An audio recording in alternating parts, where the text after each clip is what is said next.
ክለባችን አርሰናል በስተመጨረሻም በዝውውር መስኮቱ እጅግ በጣም ጥሩ እንቅስቃሴ ማድረግ ጀምሯል። በተለይም ትናንትና በርካቶቻችን አርሰናል የክለብ ብሩጁን የክሪስቶስ ዞሊስን ዝውውር ትቶታል ወይ ምንድነው እየተፈጠረ ያለው ሚለውን ስንጠይቅ ነበር። ትናንትና ግን በጣም መልካም ሊባል የሚችል መረጃ በክሪስቶስ ዞሊስ በኩል ተሰምቷል ማለት ነው። በነገራችን ላይ ከክሪስቶስ ዞሊስ በተጨማሪም ስለ ብሩኖ ጉማሬሽ ድጋሚ ሌላ አንድ ደግሞ የተሻሻለ ደረጃ ላይ የሚገኝ መረጃ ተሰምቷል። እንዳልኳችሁ የጉማሬሽ ዝውውር በየቀኑ አንዳንድ ደረጃ እያደገ ይገኛል።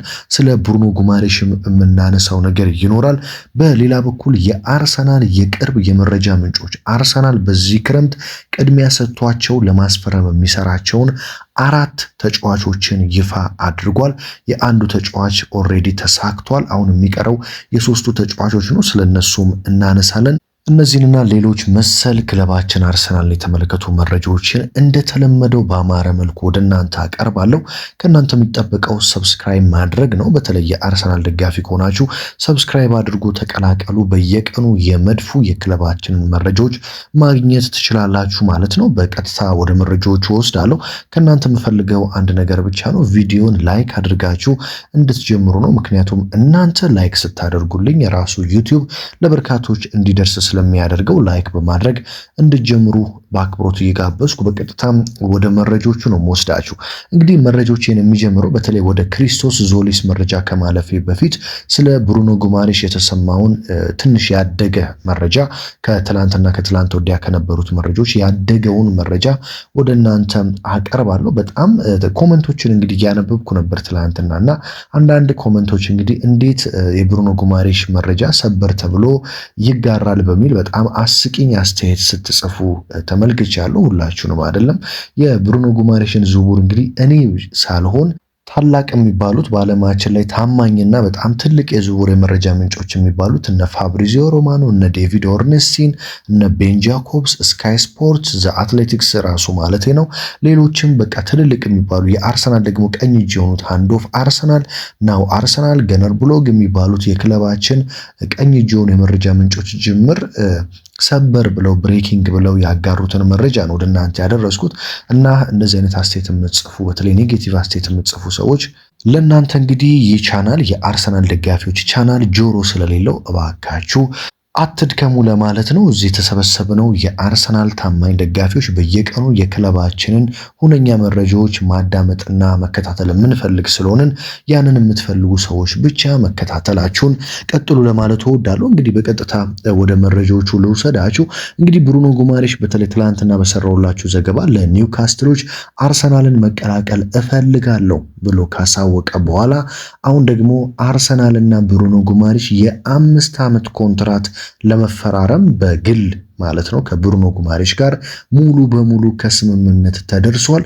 በነገራችን ላይ ትላንትና ሰበር ተብሎ በወጣው መረጃ የብሩኖ ጉማሬሽን ዝውውር እየመራ የሚገኘው አንድሬ ቤርታ አይደለም። እንደምታውቁት የአርሰናልን የዝውውር ጉዳዮች የሚመራው አንድሬ ቤርታ ነው። የብሩኖ ጉማሬሽን ዝውውር ግን እየመራ የሚገኘው ራሱ አሰልጣኝ ሚኬል አርቴታ ነው። ምክንያቱም አሰልጣኝ ሚኬል አርቴታ ብሩኖ ጉማሬሽን የአርሰናል ሁነኛ ተተኪ ሰው አድርጎ ይመለከተዋል። ለዚህም ራሱ ስልክ በመደወል ጭምር ከብሩኖ ጉማሬሽ ጋር ድርድሩን እየመራው እንደሚገኝ ተረጋግጧል። ከዚህ በፊት እንግዲህ አርቴታ አነጋግሮት ከአርሰናል የቀረ ተጫዋች የለም። ዴክላን ራይስ ትዝ ይላችኋል፣ ዌስትሃም እያለ አርቴታ ወዲያው እንዳናገረው ነበር ለአርሰናል የፈረመው።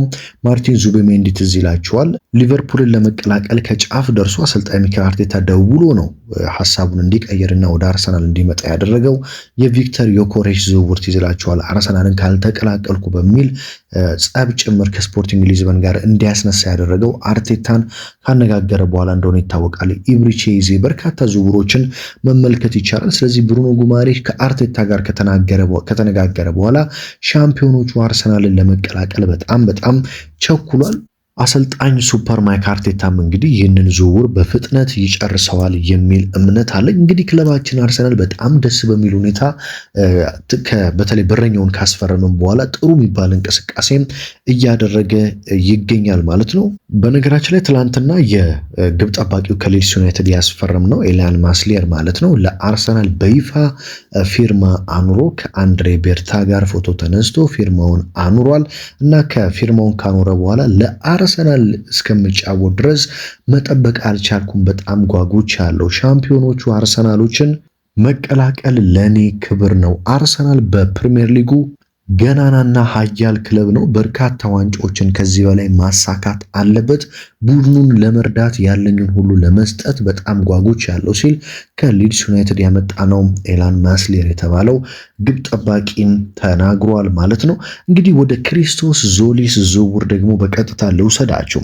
እንግዲህ እንደሚታወቀው ክሪስቶስ ዞሊስ እና የክለብ ብሩጁ ተጫዋች ማለት ነው በአርሰናል መካከል የነበሩ ንግግሮች ወደ መቆም ደረጃ ደርሰው ብዙዎች ለምንድን ነው አርሰናል የዚህን ተጫዋች ዝውውር የተወው ቀረ ወይ በሚል ጥያቄ እያነሱ ነበረ።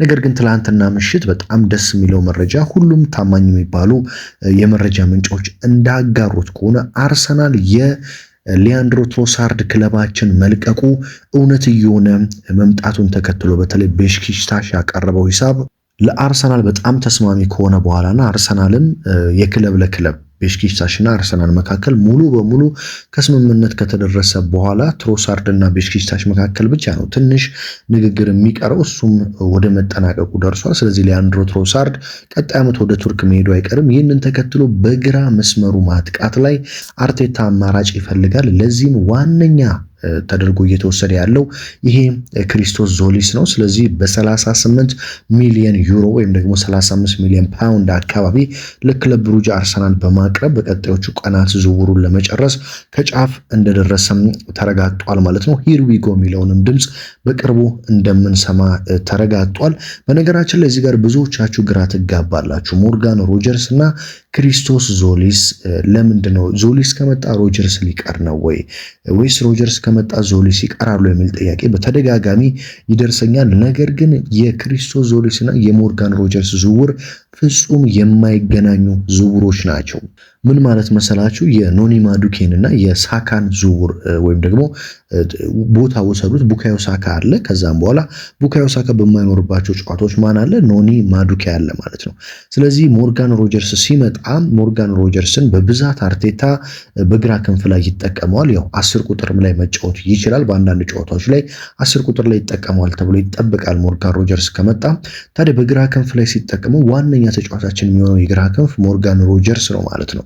ነገር ግን ሞርጋን ሮጀርስ ወደ 10 ቁጥር በሚመጣ ሰዓት ወይም ደግሞ ጉዳት ከገጠመው አሊያም እረፍት የሚፈልግበት ከሆነ መቀየር ካለበት ደግሞ ይሄ ግሪካዊው የክለብ ብሩጁ አጥቂ ክሪስቶስ ዞሊስ እንደ ተቀያሪ ተጫዋች በዛ ቦታ ላይ ያገለግላል ማለት ነው። ስለዚህ አንዱ ከመጣ አንዱ አይቀርም። የሁለቱም ዝውውር ለመጨረስ ነው አርሰናል እየተንቀሳቀሰ የሚገኘው።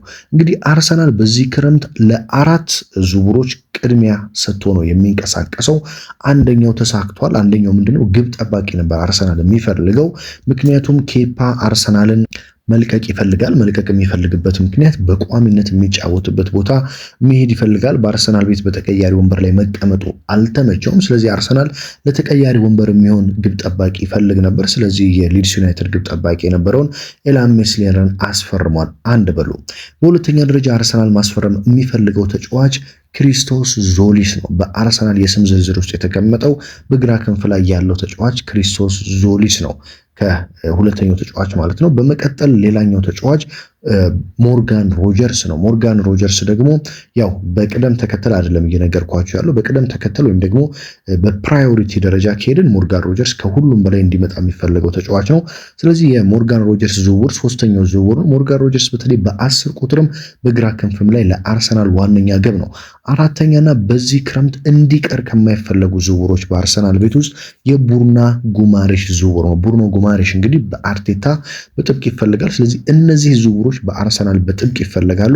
በዚህ ክረምት ግዴታ መሳካት አለባቸው የሚባሉ ዝውውሮች ናቸው። ግብ ጠባቂው መጥቷል። አሁን ሮጀርስ፣ ዞሊስ እና ጉማሬሽ በቀጣይ ስራ እየተሰራባቸው የሚገኙ ዝውውሮች ናቸው። እንደዚሁም ደግሞ እነዚህ ዝውውሮች ከተጠናቀቁ በኋላ ክለባችን አርሰናል አንድ ወይም ሁለት ተከላካይ ለማስፈረም ይሰራል። አንድ ተከላካይ ብቻ የሚያስፈርም ከሆነ የቀይ መስመር ተከላካይ ነው የሚሆነው የጁሪየን ቲምበር እና የቤን ዋይት ስፍራ ማለት ነው። ሁለት ተጫዋች ከሆነ ደግሞ አንደኛው በቀይ መስመር ተከላካይ ብያቸዋለሁ። ሁለተኛ ተከላካይ የሚመጣ ከሆነ ደግሞ ያ ተከላካይ የሚመጣው በዊሊያም ሳሊባ የመሃል ተከላካይ የሴንተር ባክ ቦታ ላይ ነው ማለት ነው።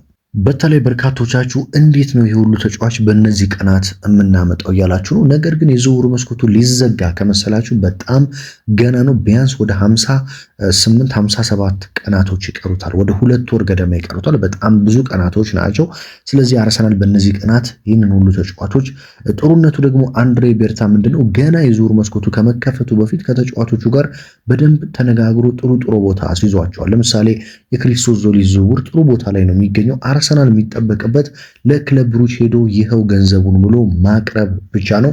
የሞርጋን ሮጀርስን ብታዩ ከአርሰናል የሚጠበቀው ገንዘቡን ለአስቶን ቪላ ማቅረብ ነው። ምክንያቱም ሮጀርስና አርሰናል በግል ጥቅም ዙሪያ ስለተስማሙ ማለት ነው።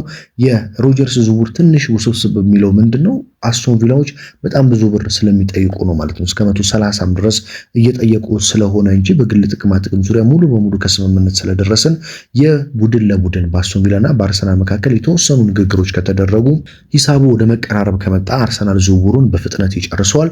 የብሩኖ ጉማሬሽ ዝውውር ምንድነው? አርሰናል አሁን አንድሬ ቤርታና አርቴታ ጥሩ የሰሩት ነገር ከተጫዋቹ ጋር ሙሉ በሙሉ የ5 ዓመት ኮንትራት ማለትም እስከ 2031 በፈረንጆቹ ድረስ ለመፈረም ተስማምቷል።